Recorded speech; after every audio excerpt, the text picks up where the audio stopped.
Jace, hey, can I talk to you for a second? Oh, Astrid. Is it something urgent? Yeah, kind of. Not super urgent, but it's somewhat important. So please, let me get it off my chest. Well, I'm in the middle of work, so make it quick. Let's get a divorce, please. What? I said, let's get a divorce, please. I'm sure you know what a divorce means, don't you? Well, yeah, I get it, but why are you saying this all of a sudden? You told me to make it quick. That's not what I meant. We've only been married for 3 months. Give me a reason for why you want to get a divorce already. Well, don't you get it? Why don't you understand? How the hell would I understand? It's just that I got bored. Bored? Yeah, bored with our marriage. What? I mean, sure, you make decent money, and I was satisfied with that at first. But there's just something about how you're too serious, and it's like there's no excitement anymore. What do you mean, excitement in a marriage? I thought the whole point of being together forever was to have stability, not thrills. Exactly. That's exactly the problem. Once we got married, everything became so stable and predictable, it just killed the excitement. That's why I want a divorce. What the hell are you talking about? Money is important, but excitement is important too. And I realized that. I'm gonna marry someone who has both, money and excitement. Wait, hold on a second. Oh, and by the way, the divorce papers are on the living room table, so you can take them to the office and submit them when you get a chance. Wait, what? Did you already move out? Yep. I found the perfect guy to remarry, so I'm gonna start working on him now. What? Oh, and don't worry about the alimony. I don't need it, so you can just relax. Wait, alimony? Yeah, I don't need it. Bye. Wait, no, you can't just end the conversation like that. I am blocking you now. Hey!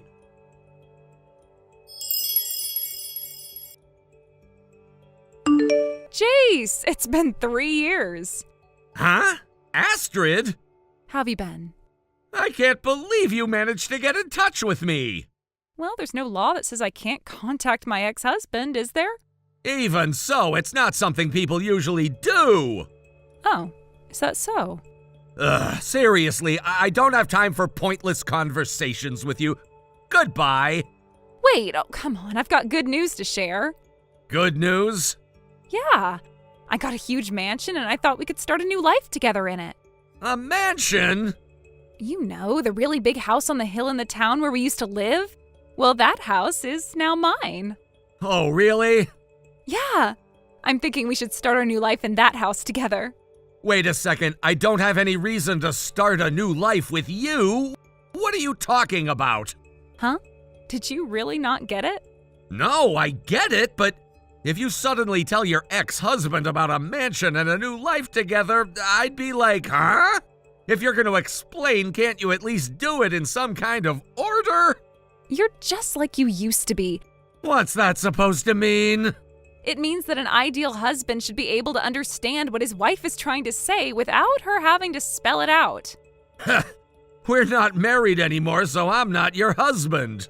I can't believe you've gotten so dull. I thought you'd be sharper than this, but now I have to explain things to you. Well, if you really want someone who can read your mind, why don't you go out with a psychic? I'm just an ordinary guy, far from your ideal. So goodbye. Oh, nice comeback. Ah. You've learned to make jokes now. Yeah. It seems like you've worked on fixing that overly serious side of you. Good for you. No, seriously, I don't understand at all what you're trying to say. It's like I'm talking to an alien. First you want a sidekick, and now I'm an alien. But really, being able to make jokes like that is a crucial part of my new life.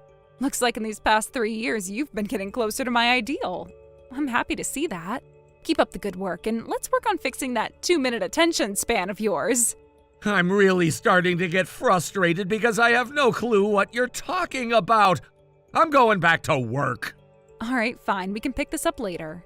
There is no later. Goodbye.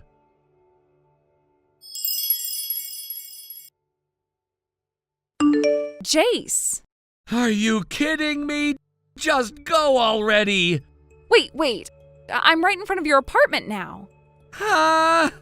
So you moved since then, huh? How do you know that? Well, I randomly searched your name online not too long ago. I ended up finding your company's website. What? I had no idea that you started your own business. Thanks to that, I got your company's address. So I waited for you to leave work today, and then I followed you all the way here. Are you stalking me? Hey, it's all for the new life we're supposed to start, so it's fine, right? It's not fine!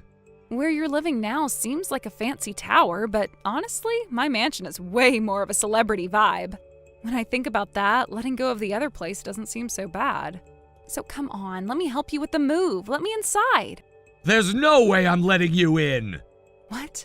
Are you seriously going to leave your wife out here at this hour? Wife? Yeah, we're getting remarried. What?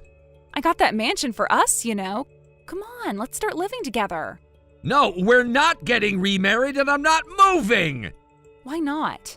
That's what I want to ask you!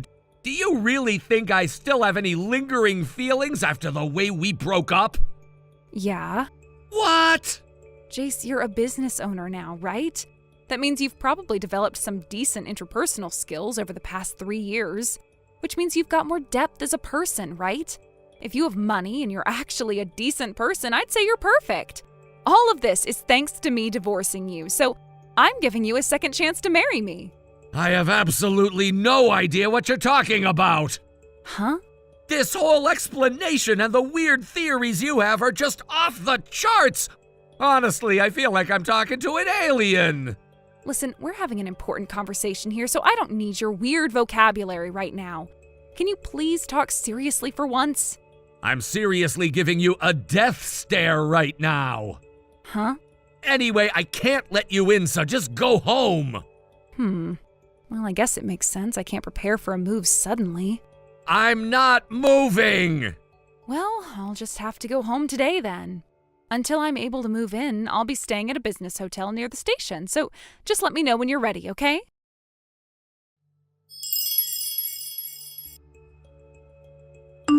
Astrid, do you have a minute? Oh, jeez. I was actually expecting your call any moment now. So what's the deal? When do we get to move in? I'm getting impatient here, ready to go back to that mansion. The sooner the better, Wait, you've been staying at a business hotel near the station this whole time? Of course. I mean, the mansion is 5 hours away by train, combining the Shinkansen and local trains. It's not exactly close, So I figured, why not spend the time with you when I'm already this close? Though, I'll admit, the hotel costs have been eating through my savings pretty quickly. But no worries. Once I move in with you, we won't need to worry about that anymore. I checked out this mansion you keep talking about. Wait, hold on. You actually went and checked it out? Oh, please don't tell me you've already moved in. Oh no, that means I've been sitting on the keys this whole time while you were stuck waiting outside, right? Oh, my bad. No, I just happened to stop by when I was on a business trip. Actually, I'm already back at my place now.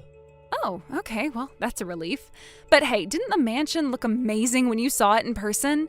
It's everything I ever wanted. That place is now officially mine. About that mansion, though.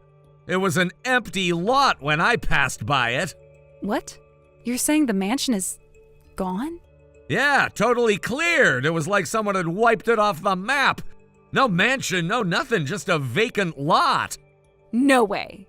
Apparently the owner decided to tear the house down. They're planning to put something else there. It's all going to be redeveloped and it won't be a mansion anymore. That doesn't make any sense. That mansion was definitely given to me by Brad. Actually, no, it's not yours, Astrid. What do you mean? I got that house from Brad. It's mine now. That place is supposed to be mine. Listen, the truth is, Brad was the one who owned that mansion. He inherited it from his parents 3 years ago. And when I looked into it, I found out that the title and the property were actually transferred to Brad. That's the reality. Wait, hold on. Did you already know this? You never mentioned it to me, but Brad and I were in the same class in high school, so I know him. I decided to go to Brad directly and ask him about it. He confirmed that the house and land are still in Brad's name. Wait, so that mansion wasn't even Brad's to give away to me? No, it wasn't. That mansion, that land, it wasn't yours to take, Astrid. Wait, what? Let me back up a bit. After we got divorced, you set your sights on Brad's mansion. You started dating him after our breakup, and it didn't take long before you two were married. But then, a few months ago, your affair came out, and you ended up divorcing Brad, too. And for some reason, you decided to demand that mansion as part of your alimony. You kicked Brad out and forced him to leave the place, right? Yeah, I did that, but I had to get something, right?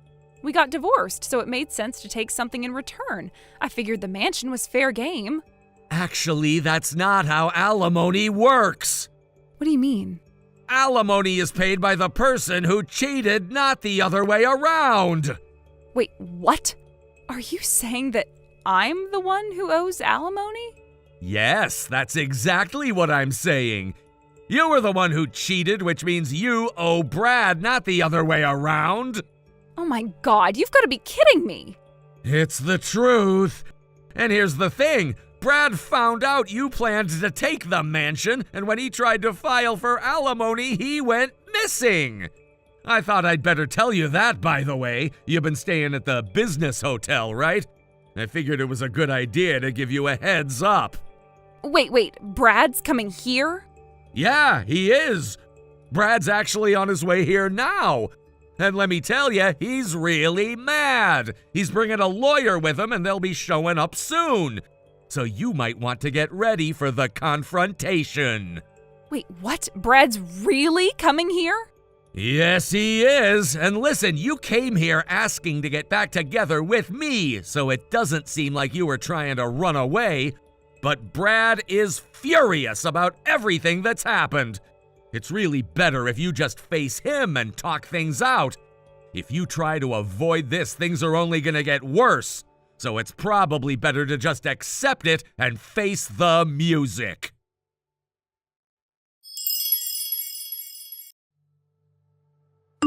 Later, when I had a chance to speak to Brad about what had transpired, he filled me in on the details. Apparently, when they arrived at the business hotel, my ex-wife, in an absolute state of panic, hurried out of the elevator.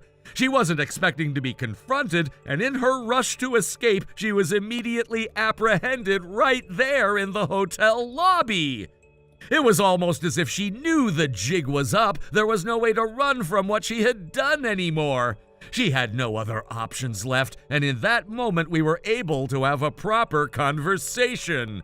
It was only then that we were able to finalize the divorce. I could barely believe it was finally happening. I never had the nerve to ask Brad directly how much I had been awarded in alimony, but from what I gathered, the figure had ended up being slightly higher than the average. I imagine that was a result of everything that had gone down. My ex-wife's betrayal, her affair, and all the emotional trauma that had been inflicted on me during our marriage. The settlement wasn't just about the financial aspect, it was about holding her accountable for the years of deceit and heartbreak. It wasn't a huge amount, but it was enough to make her realize that actions have consequences. On top of that, I found out that my ex-wife had already paid a lump sum of alimony to the man she had been having an affair with long before everything came to a head. Apparently, once she made that payment, she disappeared from the picture for a while.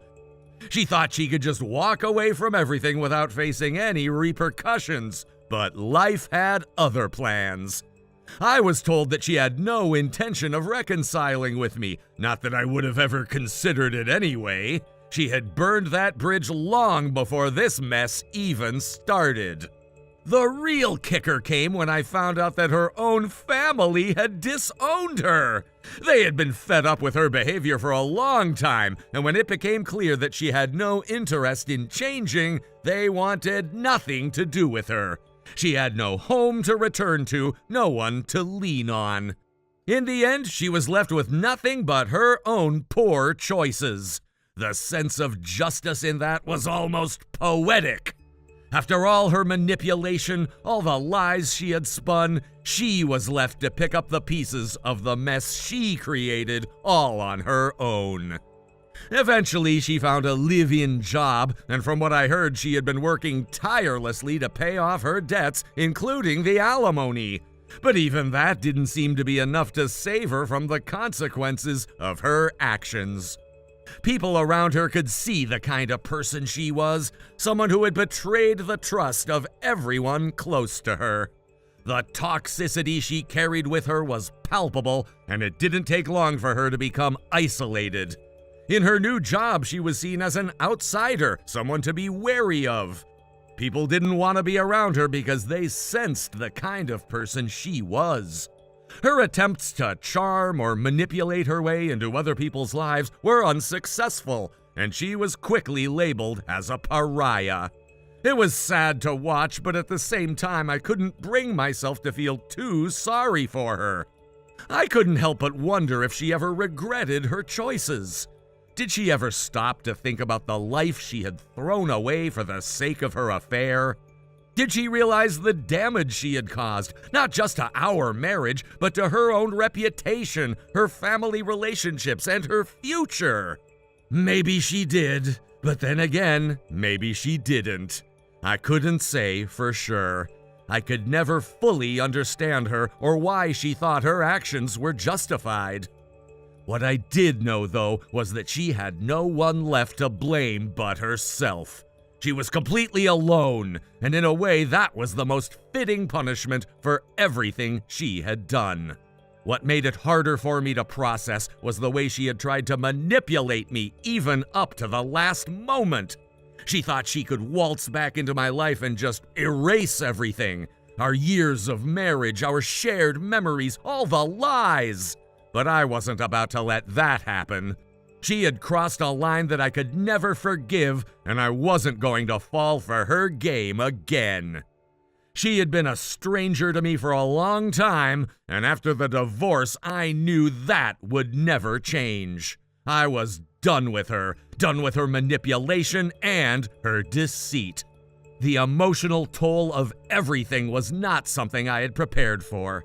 Going through the divorce, dealing with the emotional fallout, and untangling myself from the mess she had left behind was exhausting. But even in the midst of all that, there was a sense of relief that came with the closure. The divorce marked the end of an era, the end of the relationship that had defined my life for so long, the end of the person I thought I knew, and the end of all the toxic patterns I had been forced to endure. I could finally move on, finally breathe without the weight of her betrayal hanging over me. I could focus on rebuilding my life, on finding peace and happiness again. Thank you for watching and listening. We hope you enjoyed the video. Don't forget to like this video and subscribe. Also, feel free to leave a comment about what you thought of the story. We look forward to seeing you at the next story. Thank you for watching. Please subscribe and hit the like button. See you next time.